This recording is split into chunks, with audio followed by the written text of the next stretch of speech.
નમસ્કાર વિદ્યાર્થી મિત્રો, આવતીકાલે એટલે કે 24 તારીખે ફોરેસ્ટ ગાર્ડ અને સીસીઈના ઉમેદવારો દ્વારા ગાંધીનગર ખાતે આંદોલનની તૈયારી કરવામાં આવી છે.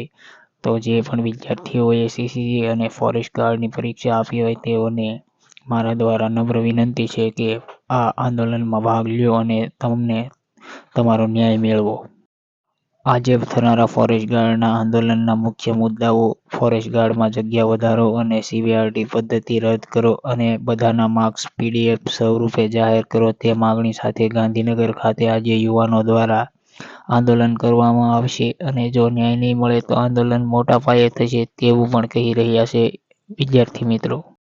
જે પણ વિદ્યાર્થીઓ નજીકમાં અથવા થોડા દૂર રહેતા હોય તે વિદ્યાર્થીઓએ આંદોલનમાં આવવા નમ્ર વિનંતી છે, કારણ કે જો વિદ્યાર્થીઓ નહીં હોય અને આપણી વિદ્યાર્થીનું સંખ્યાબળ નહીં હોય તો તેઓ પર કોઈ પણ પ્રકારની અસર પડશે નહીં. એટલા માટે વધારેમાં વધારે સંખ્યામાં વિદ્યાર્થીઓ જોડાય તેવી નમ્ર વિનંતી છે.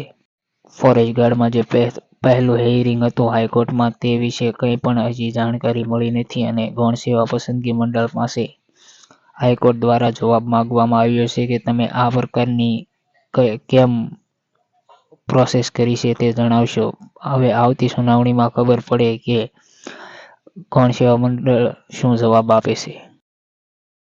જો મિત્રો, આંદોલનનો સૌથી મોટો ફાયદો જે 25 ગણાની લિસ્ટમાં આવ્યા છે તેઓને પણ છે, કારણ કે 25 ગણા વાળાને જગ્યા વધારો થશે તો તેઓને પૂરતા પ્રમાણમાં ચાન્સ મળશે અને તેઓ પોતાની નોકરી મેળવી શકશે. તો બધા મિત્રોને ફરજિયાત આવવા માટે નમ્ર વિનંતી છે.